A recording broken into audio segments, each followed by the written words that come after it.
अनंतपुर में जो कुछ भी हुआ गुर्जरों के साथ, उस पर बहुत ज्यादा राजनीति हुई, बहुत सारी बातें हुई, महापंचायतें हुई, लेकिन भुगतना सिर्फ और सिर्फ उन गुर्जर परिवारों को पड़ा जिनके घर पर बुलडोजर चला।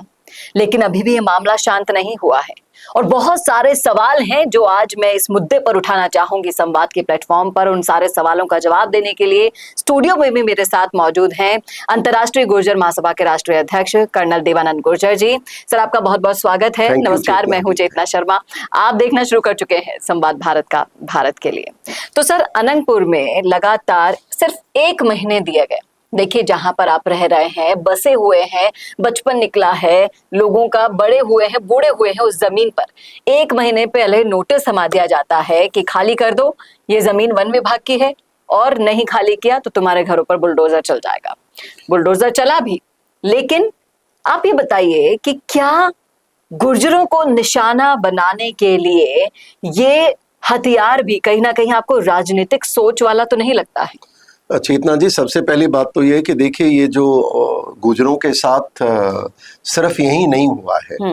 मैं ये मानता हूँ देश के अंदर बड़ी अनगिनत जगह है जहां पर आए दिन गुजरों के साथ टारगेटिंग की जाती है। अब टारगेटिंग करने के कारण ना, मैं जिसमें जाऊं तो हम किताब लिख सकते हैं, बट सवाल ये उठता है, आपने बहुत सही सवाल उठाया कि इनको टारगेट आफ्टर ऑल अभी क्यों किया जा रहा है। लोग बाग पंचायत, महापंचायत, इसमें मैं 3 बिंदु आपके पास कम समय लेते बता।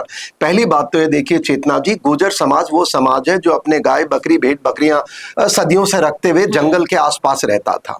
और अगर हिंदुस्तान में अगर आज जंगल बचे हैं तो मैं मानता हूं सिर्फ ये गुर्जर बकरवाल और जो आदिवासी लोग हैं उनके कारण बचा है। पर ये जहां जहां लड़ाई हो रही है, ये गुर्जरों को टारगेट करके की जा रही है। इसके 2 कारण हैं।